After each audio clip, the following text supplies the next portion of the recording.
자녀가 자라서 자립하는 모습을 보면 참 기쁘지 않습니까? 영적으로도 마찬가지일 것 같습니다.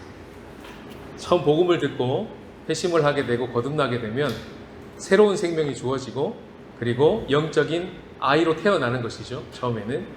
그러면 공동체가 그것을 기뻐하고 믿음의 어른들과 또 선배들과 이끄미들이 함께 사랑하고 양육하면서 초기 양육에 들어갑니다.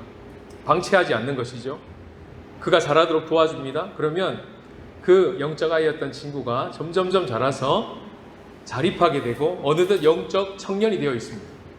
영적인 청년이 되면 어떤 현상이 벌어지냐면 자기가 받은 이 은혜를 나누고 싶어지고요. 그리고 자기와 똑같은 상황에 있었던 영적인 돌봄이 필요한 자들이 보이기 시작합니다. 그들을 위해서 내가 뭘 할까 열망이 생기고 조금이라도 도움이 될 수 있는 것들을 찾아봅니다.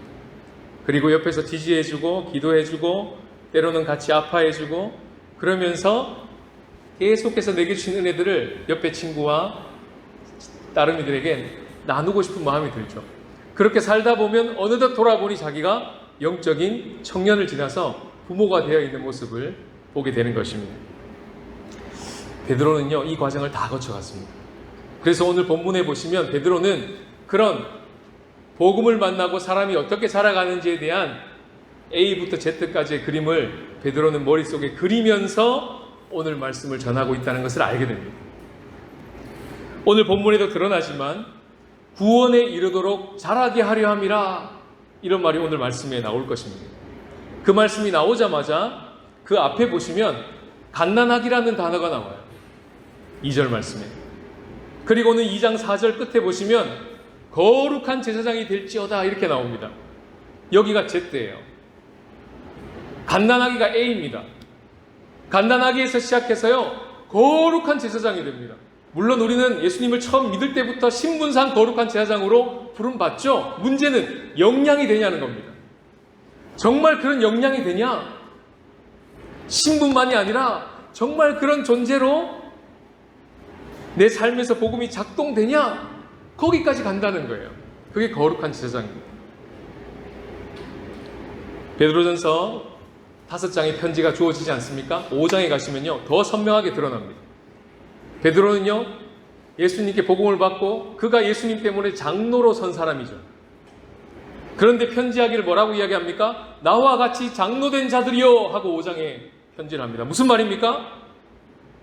자기로 인해서 복음을 듣고 갓난아기에서 시작해서 거룩한 제사장까지 이런 사람이 그 공동체에 있었던 거예요.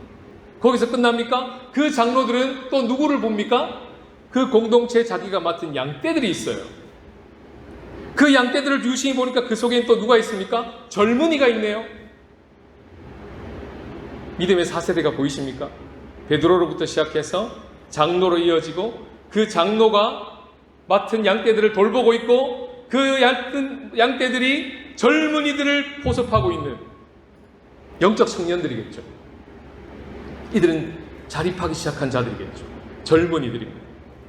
물론 영적 아기도 있었겠죠. 아이들도 있었을 것입니다.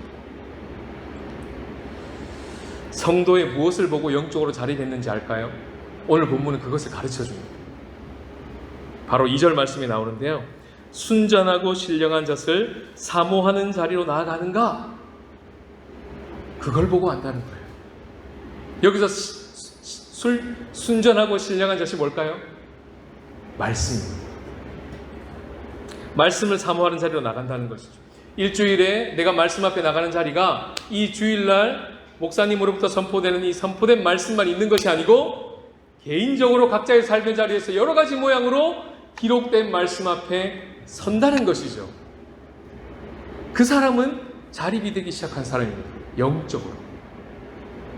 그러면 그 자리로 말미암아 오늘 2절의 약속의 말씀처럼 구원에 이르도록 자라고 있는 사람이 되는 것이죠. 영적으로 자립한 모습이 4절에 이어집니다. 2장 4절에 보시면 예수께 나가고 있죠. 말씀만 있는 것이 아니라 그 말씀을 저처럼 받아 먹으면서 어디로 나갑니까? 예수께 나갑니다. 그리고요 신령한 집으로 세워진대요. 5절 말씀에 보니까 더 나아가서 거룩한 제사장이 되는 것이죠. 베드로는 이런 영적 성장의 큰 그림을 가지고 있었습니다. 예수님께 배웠겠죠. 바울도 가지고 있었어요. 당시 우리의 믿음의 선배들은 이 영적인 여정의 큰 그림을 다 가지고 있었습니다. 그리고 오늘 본문은 그 큰 그림 속에서 우리가 정말 영적으로 자립했나? 내가 정말 영적으로 자립된 청년인가? 그것을 점검해 보게 하고요. 더 나아가서 어떻게 하면 자립이 될까? 어떻게 하면 내가 영적으로 자립될 수 있을까? 그리고 더 나아가서 영적인 부모로 정말 성장해서 거룩한 제장이 될 수 있을까? 그걸 오늘 본문은 가르쳐주는 말씀입니다. 한번 들어가 보겠습니다. 첫 번째는요. 어떻게 우리가 하나님 말씀을 사모하는 자립 성도가 될 수 있겠습니까? 그 첫 번째 메시지는 다 같이 한번 읽어보시겠습니다. 시작. 구원이 시작될 때 전해진 말씀을 본문 23절인데요. 본문 23절, 1장 23절을 다 같이 읽겠습니다. 시작. 너희가 거듭난 것은 썩어질 씨로 된 것이 아니요 썩지 아니할 씨로 된 것이니 살아있고 항상 있는 하나님의 말씀으로 되었느니라. 지금 베드로가 거듭난 때를 얘기하고 있죠. 구원이 시작된 때입니다. 그때를 회상하면서 얘기하고 있어요. 근데 그때 우리가 눈물을 흘렸지 않니? 거듭났잖아 이렇게 말하지 않아요. 그때 우리가 기도하다가 황홀한 경험을 하지 않았니? 방언이 터지지 않았니? 우리의 삶 속에 불가능한 이 기적처럼 해결되지 않았니? 그러면서 거듭난 때를 회상하고 있지 않다는 거예요. 그렇게 회상을 했다면 누구보다 자랑할 게 많은 게 베드로입니다. 그는요 주님 앞에 엄청 울기도 했고요, 주님의 놀라운 변화산에서 황홀한 경험을 했고요, 마가다락방에서 방언 터졌고요, 그가 손잡고 일어나니까 죽은 자가 일어나고요, 기적이 일어났습니다. 얼마든지 간증할 게 많아요.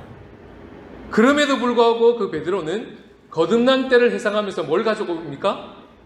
그 모든 걸 경험했음에도 불구하고 그걸 가지고 오지 않고 하나님의 말씀으로 거듭나지 않았니? 이렇게 얘기하는 거예요.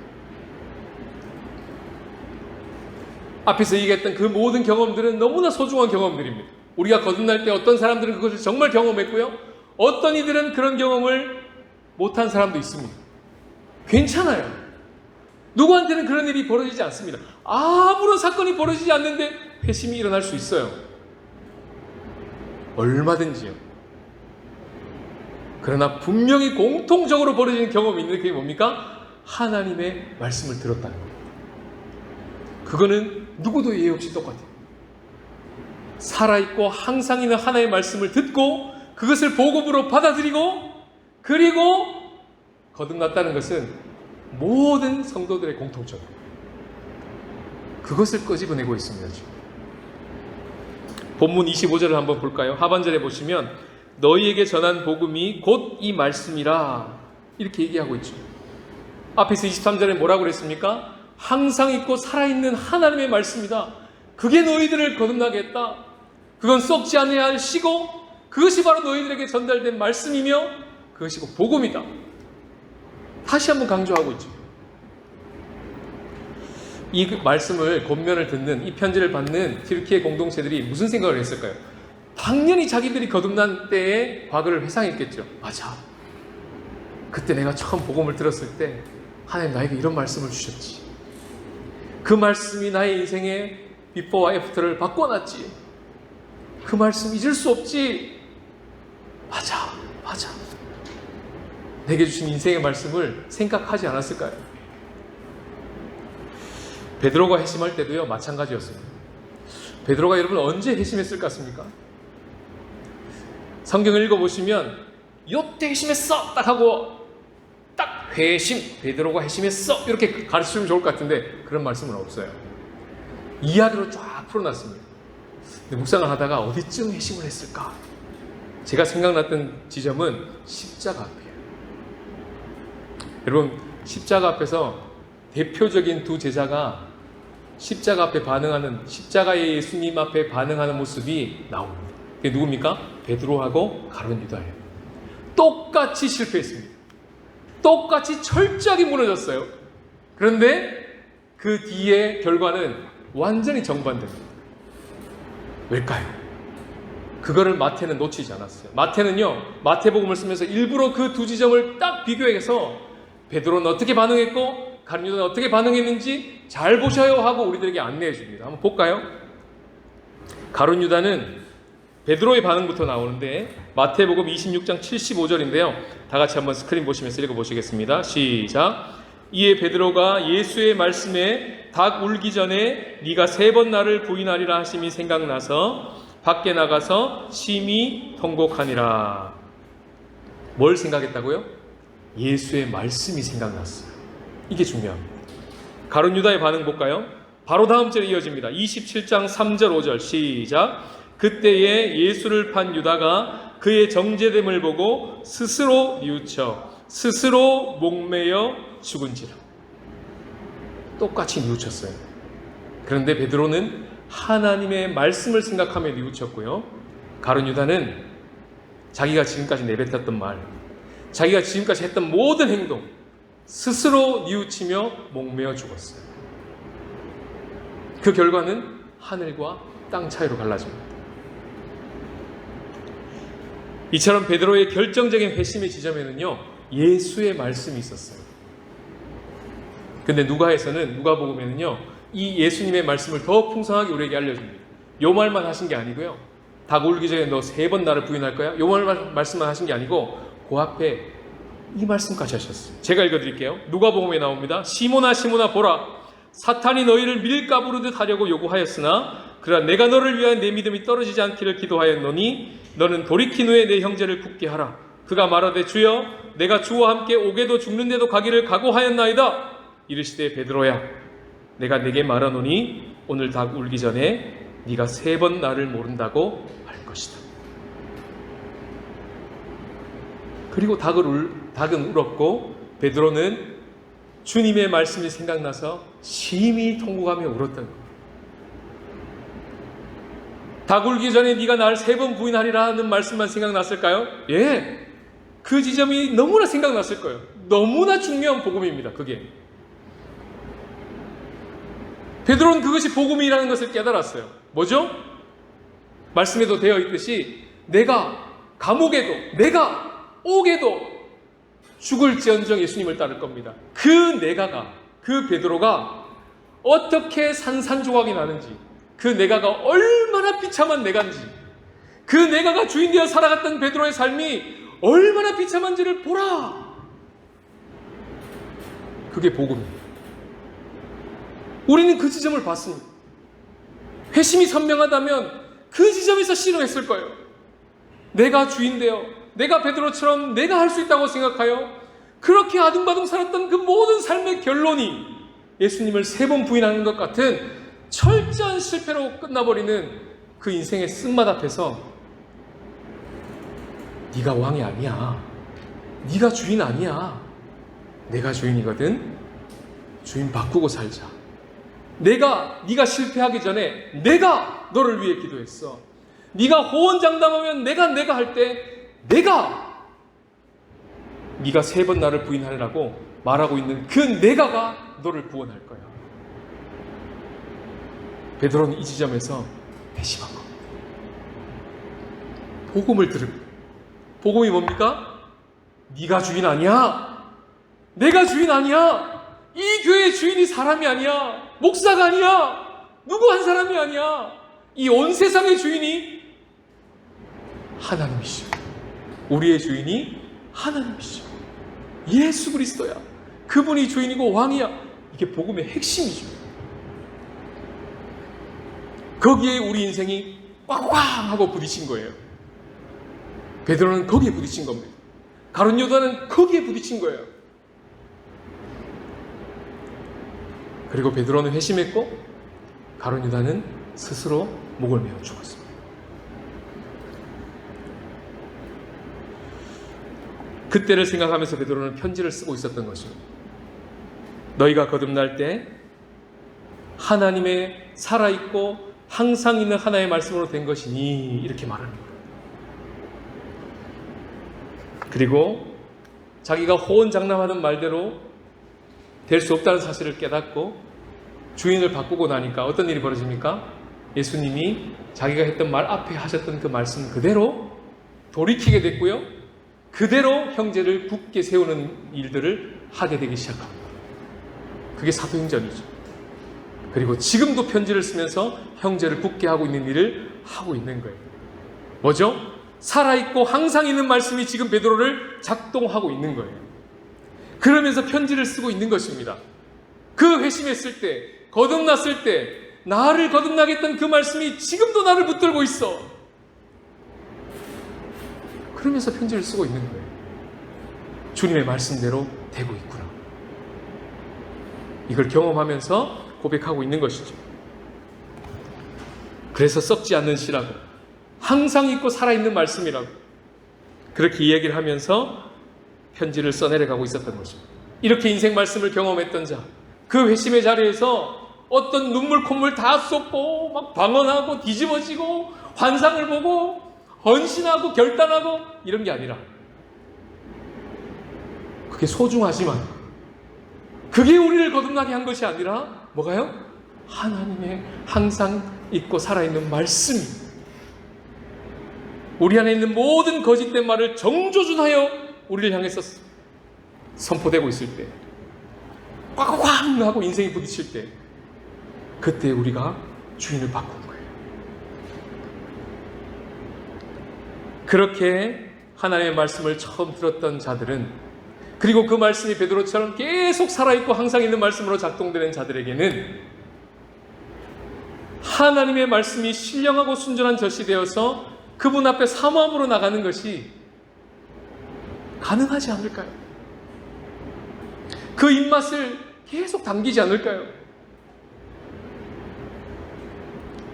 이걸 가르쳐 주려고요, 구약 성경에 그 이스라엘 백성이라고 하는 200만이 넘는 그 놀라운 공동체를 하나님이 이집트에서 확 끄집어내가지고는 시내산에 올리셔서 하나님의 말씀을 출애굽기 19장부터 신명기 10장까지 무려 1년 동안 사경회를 열어서 들려주시고는 광야 40년을 통과하게 한 후로는 모압 평지에 딱 모아놓고 1일 사경회를 여시는데, 그때 뭐라고 말씀하십니까?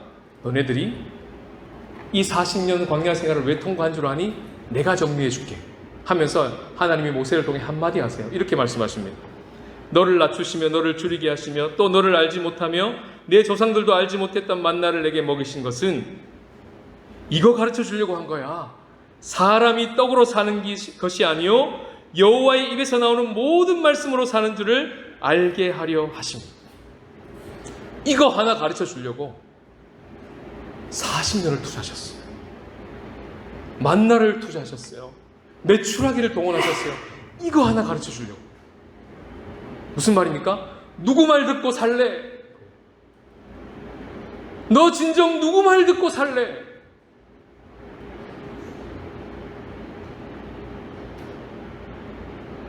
여호와의 입에서 나오는 말씀을 듣고 사는 거야. 그게 진짜 사는 거야. 그게 잘 사는 거야. 이거를 가르쳐 주려고 40년을 씨름했다니까요, 하나님이 이스라엘 백성하고.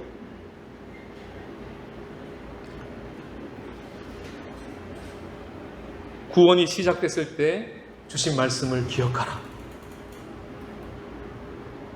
그는 자립된 청년으로 나갈 수 있습니다. 두 번째는요, 구원을 받아가면서 주시는 말씀을 사모하라는 거예요.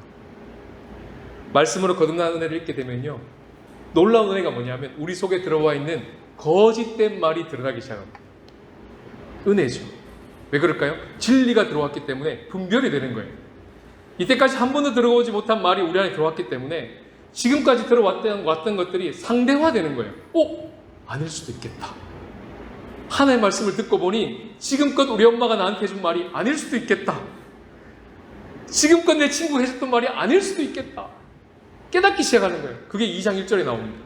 2장 1절에 보시면 거짓된 말들이 쫙 나열되죠. 그러므로 모든 악독과 모든 기만과 외식과 시기와 모든 비방하는 말을 버리고.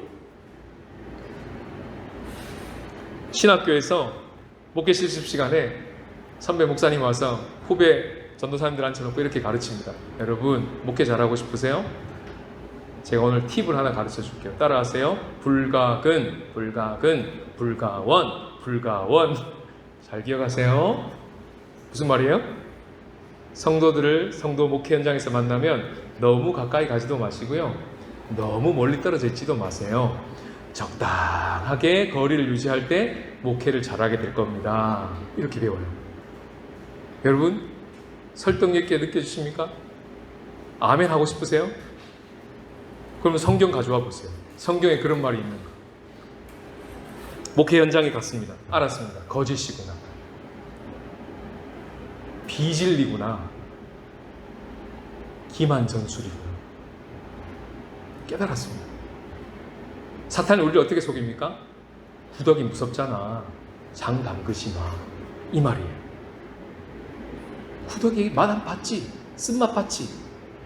싸운 거 봤지? 얼마나 무섭니? 답답하니? 장 담그는 거 아니야. 아예 담그지를 마라. 담글 생각을 하지 마. 이렇게 가르치는 거예요. 신학교에서. 진리는 뭘까요? 구더기 무서워도 장을 담근다. 아멘입니다. 이게 진리였어요. 여러분, 예수님이 이 땅에 오셔서 목양하실 때 적당한 거리를 두고 목양하셨나요? 지금 우리를 목양하고 계신 예수님이 적당한 거리를 두고 목양하고 계세요? 아니요. 우리 쪽에서 그렇게 느껴질 뿐이죠. 예수님은 절대로 적당한 거리에서 우리를 목양하지 않으십니다. 우리가 생각하는 것보다 경험하는 것보다 훨씬 더 가까이 계세요. 내가 되어서 십자가에 돌아가실 만큼 우리를 가까이 하셨어요. 우리가 지난주에 성경에 보니까 뭐라고 되어 있었습니까? 베드로전서 1장 22절에 진리를 순종함으로 너희 영혼을 깨끗하게 하여 거짓 없이 사랑하기에 이르렀나니 어떻게 합니까? 이제는 서로 마음으로 뜨겁게 살아라. 이게 진리예요. 말씀은 이런 것들로 가득 차 있습니다. 불가근, 불가원 없어요.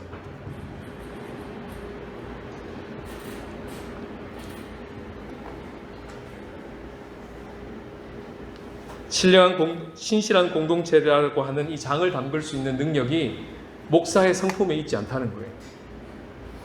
성도들의 역량에 있지 않다는 거예요. 뭐에 있다는 겁니까? 살아있고 항상 있는 말씀의 능력에 있다는 거예요. 그걸 믿고 나갈 때, 그 진리에 순종할 때 주어지는 놀라운 사랑만이 진실한 공동체라고 하는 장을 담글 수 있는 거예요. 그것을 베드로는 오늘 이야기하고 있는 것입니다. 그래서 오늘 2장 2절 말씀해 보시면 그 순전하고 신령한 젖을 사모하라. 이는 그로 말미암아, 그가 뭘까요? 젖이에요. 젖. 그 젖으로 말미암아 구원이 이른다고 얘기를 하는 거예요. 여러분, 단지 진실한 공동체로는 목양만 그렇겠습니까? 직장에서 일을 할 때나 사업을 할 때나 자녀를 양육할 때나 학교에서 공부를 할 때나 세상에서 세상 여러 가지 업무를 볼 때나 그때는 이 순전하고 신령한 젖이 필요 없을까요? 이 진리의 말씀이 필요 없을까요? 그냥 본대로 배운 대로 내 통박대로 하면 될까요?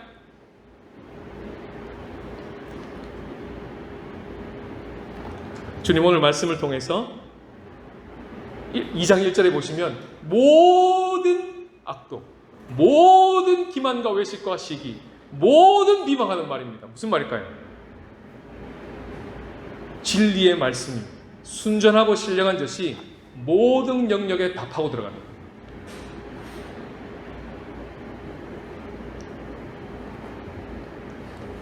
우리의 삶에 제대로 진리로 응수하고 제대로 진리로 분별하고 제대로 진리로 해석할 수 있도록 때마다 시마다 하나님께서 순전하고 신령한 젖과 같은 말씀을 우리에게 공급하실 거라고 하는 복음이에요.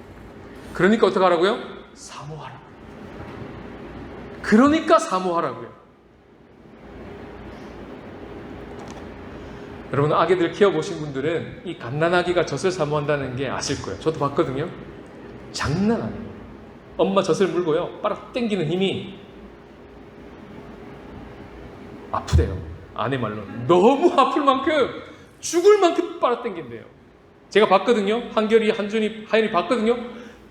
구슬땀을 막 삐실삐실 흘리면서 그 젖을 먹겠다고요.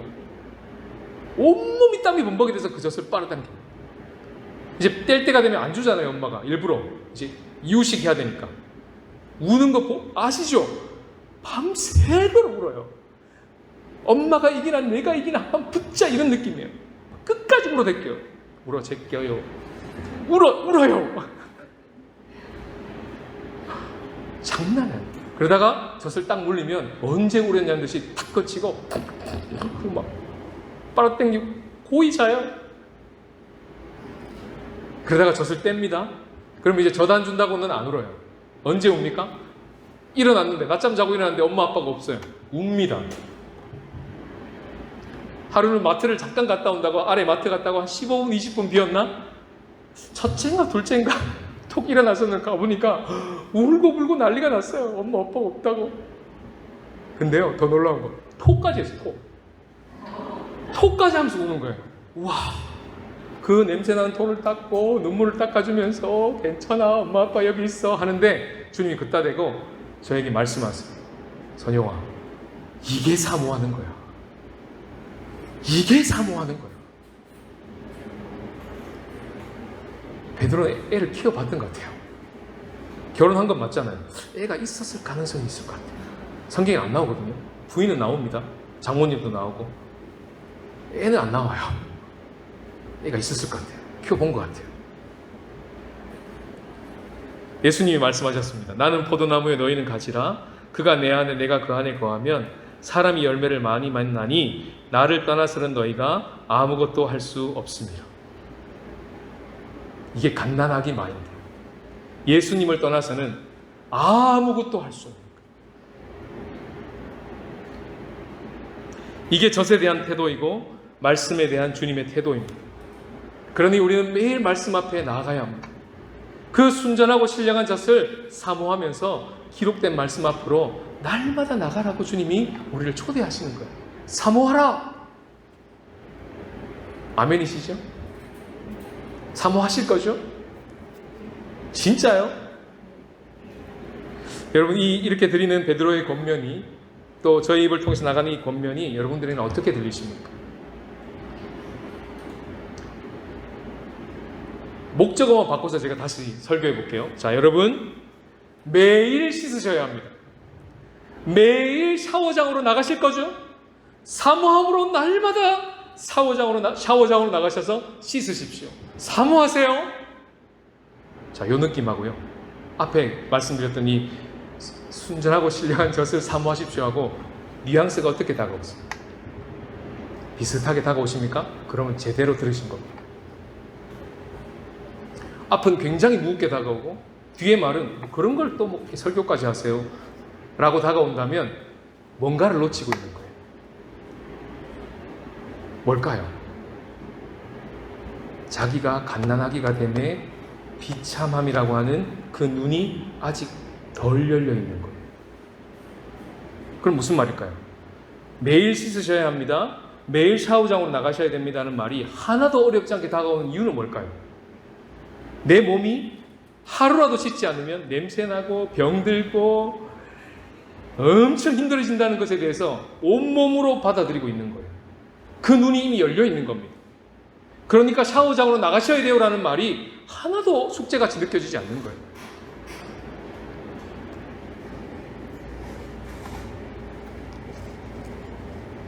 오늘 본문의 2장 2절의 갓난아기는요, 막 빨아당겨서 사모하라는 말만 있는 게 아니라 그 갓난아기가 가지고 있는 그 아기가 눈이 열려 있는 거예요. 뭐요? 자기의 비참함. 어떤 비참함이요? 저 엄마가 나 젖 안 주면 나 죽어요. 저 엄마 품에서 나 젖이 안 나오면요, 나 금방 꼴딱 죽을 거예요. 이 눈이 열려 있는 거예요, 갓난아기는. 그래서 사모하는 거예요.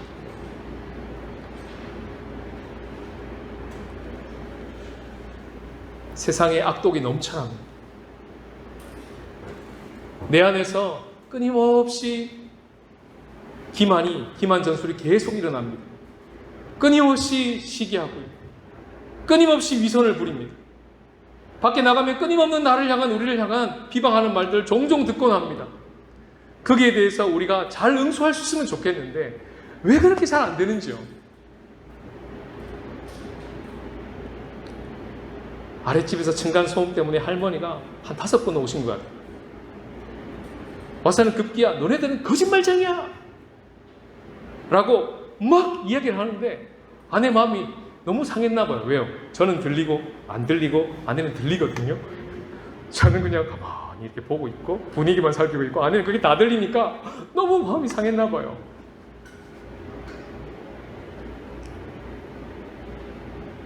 그런 말을 들을 때 그럴 수 있지 뭐. 층간소음 뭐 그쯤이야. 그리고 털어버리고 그냥 또 원래대로 그냥 살면 되잖아요. 근데 그게 왜 잘 안 될까요? 왜 자꾸 생각날까요? 왜 자꾸 저의 존재가 비참할까요? 세상의 깨어짐을 끌어안고 소망하는 예배를 드리자매 층간소음이나 조장하는 네가 무슨 깨어진 세상을 끌어안아? 네가 깨어진 세상이야. 그렇게 비난하는 말이 왜 자꾸 제 마음에 들려올까요? 왜 그런 말을 한번 들으면 자동 재생된 라디오 틀은 것처럼 계속 생각이 날까요? 저만 그럴까요? 이게 왜 작동이 잘 안 될까요? 들어야 될 말은 흘려버리고 마음에 담아두지 말아야 될 말은 왜 그렇게 마음에 담아두게 될까요? 근데 감사한 건 그 지점에서 갓난아기와 같은 눈이 열리는 겁니다. 그런 일도 우리 가운데 일어나는 이유는 우리 안에 비참함을 보라는 거예요. 은혜의 순간에 온 거예요, 지금. 우리가 얼마나 비참한 존재인지. 그 상대방의 말 하나도 넘기지 못하는 우리의 비참한 존재를 보라는 거예요. 그 눈이 열리면 열린 만큼 우리는 어디로 간다고요? 스스로 뉘우쳐가 아니고 스스로 목매다는 게 아니고 스스로 잘할게요가 아니라 어떻게 해요? 예수의 말씀을 향해 전속력으로 달려가는 거예요. 저에게 한마디만 해주세요.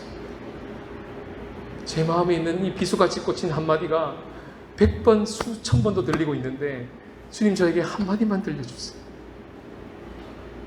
그리고 말씀 앞으로 나간다는 거예요. 갓난아기처럼 나가게 됩니다. 그렇게 말씀 앞에 나가게 되면요 어떤 일이 벌어집니까? 말씀은 더 이상 지식이 아닙니다. 말씀은 더 이상 교훈이 아니에요. 말씀은 복음입니다. 말씀은 예수 그리스도십니다. 말씀은 하나님 그 자체세요. 어떻게 그렇게 됩니까? 예수님이 말씀하셨거든요. 내가 곧 생명의 떡이. 그러면 말씀 앞에 서는 건요 예수님 앞에 서는 게 되고요 말씀을 먹고 묵상하는 것은요 예수님 안에 거하는 것이 되어버리는 것입니다. 이 일이 가능한 것은 예수님 때문에. 그 예수님이 없었다면 우리는 끊임없이 말씀을 묵상하고 연구만 할 거예요. 숙제할 거란 말이지. 그러나 주님이 우리 가운데 오셔서 그 일을 행하심으로 말미암아 우리 안에 비참함의 존재를 그 놀라운 영광의 빛 앞에서 확실하게 드러내주셨어요. 히브리서 기자는 그것을 이야기합니다. 이렇게 얘기해요. 하나님의 말씀은 살아있고 활력이 있어 좌우의 날선 어떤 검보다 예리하여. 같이 읽어볼까요? 시작. 혼과 영과 및 관절과 골수를 찔러 쪼개기까지 하시며 지으신 것이 하나도 그 앞에 나타나지 않음이 없고 우리의 결산을 받으신 이의 눈앞에 만물이 벌거벗은 것 같이 드러나느니라. 말씀이 살아있다는 것, 말씀이 활력이 있다는 것이 뭐죠? 우리를 하나님 앞에 벌거벗게 온다는 것. 그게 능력입니다. 그게 살아있다는 거예요. 그래서 그 말씀 앞에 나아가서 우리의 벌거벗은 비참한 존재가 드러나서 갓난아기와 같은 심정이 되고 거기서 끝납니까? 아니요. 2장 3절에 뭐라고 되어 있습니까? 베드로전서 2장 3절 다 같이 읽어볼까요? 시작. 너희가 주의 인자하심을 맛보았으면 그리하라. 마침내 우리를 있는 모습 그대로 용납하시고 받아주시고 네가 그토록 원했던 한마디를 내가 들려줄게. 너 내 거야. 내가 너를 불렀어. 이 대만 땅에 부른 건 내가 너를 부른 거야. 이 한마디가 할머니의 수천 수백 마디를 이겨내는 거예요. 그렇게 말씀 앞에 나가면 존재와 교훈이 만나는 것이 아니라 존재와 존재가 만납니다. 그러면 말씀 묵상 시간은 공부하는 시간이 아니고 연구하는 시간이 아니고 존재가 되시는 하나님 앞에 나아가서 존재와 존재가 만나 그분과의 친밀함 속으로 들어가는 놀라운 데이트가 되는 것이죠.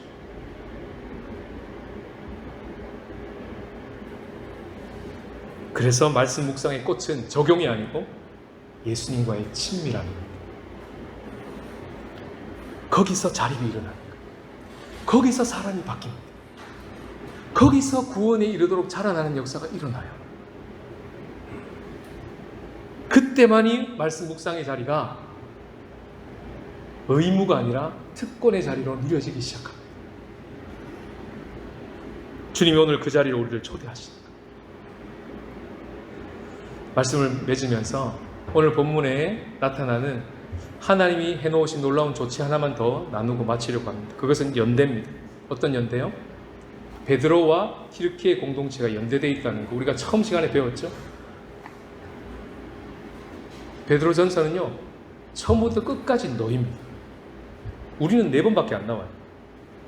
우리 아니면 너희인데 처음부터 끝까지 너희예요. 무슨 말이죠? 공동체에게 주신 말씀. 베드로와 튀르키예 공동체는 연대되어 있어요. 어떻게 해요? 말씀과 말씀으로 연대되어 있다는 거예요. 서로 나누고 있다는 거예요. 누가 수혜자일까요? 너희만 수혜자일까요? 아니요. 베드로도 수혜자고 너희도 수혜자일 것 같아요. 제가 해보니까 그런 것 같아요. 저는 목사지만 매일 말씀 앞에 서지 못하는 목사였습니다. 사역을 하기 위해서, 설교를 하기 위해서 성경책을 펴고요. 신방 가서 말씀을 전하기 위해서 성경은 연구하지만 매일매일 내게 주시는 말씀을 먹고자 하여 그렇게 말씀을 펴드는 자는 아니었던 거예요. 그렇게 살지 않아도 아무도 저한테 뭐라고 하는 분 없거든요. 그런데 본의 아니게 이런 연대가 저에게 생겼던 거예요. 그러다가 그 연대 속에 들어가서 카톡방이 연결되고 단톡방이 생기고 말씀을 나눔합시다 오케이 했는데 제가 습관이 안 돼 있으니까 아직 영적 아이 수준이니까 아무리 목사 배지를 달고 있어도 영적 아이다 보니까 잘 안 되잖아요. 그러니까 하루씩 둘씩 빠지잖아요. 연락이 옵니다. 성도에게 목사님 왜 말씀을 안 올리세요? 형제에게 연락이 옵니다. 왜 목사님 이게 그냥 안 올리시죠? 크크크 이렇게 올라가요. 그럼 제가 정신이 번쩍 들어요. 이러다가 같이 연대를 해가지고 그게 2012년 4월 달인데 한 6달을 연대하고 그 단톡방은 닫혔습니다. 감사한 건 지금도 매일 말씀 앞에 설 수 있는 놀라운 연대들이 저한테 계속 생겨나고 있는 거예요. 여러분들에게는 그 연대가 있습니까? 튀르키예 공동체가 좀 힘들어하고 있을 때 베드로는 편지가 왔어요. 왜 말씀을 안 올리세요, 목사님? 이런 편지가 오고 계십니까? 이게 오지 않으면 목사 배지를 달아도 자립이 안 되더라고요. 모르겠습니다. 여러분들은 어떨지 모르겠어요. 나는 의지가 대단해서 한다면 하는 사람입니다. 한 번도 빠지지 않고 할 수 있는 자신이 있어요. 그러면 한번 해보십시오. 그리고 저한테 보여주세요. 목사님 되던데요. 연대 안 해도 충분히 매일 말씀 앞에 서는 거 되던데요. 그럼 제가 설교 바꿀게요. 이렇게 설교 안 할게요 이제. 근데 저는 이때까지 한 번도 본 적이 없습니다.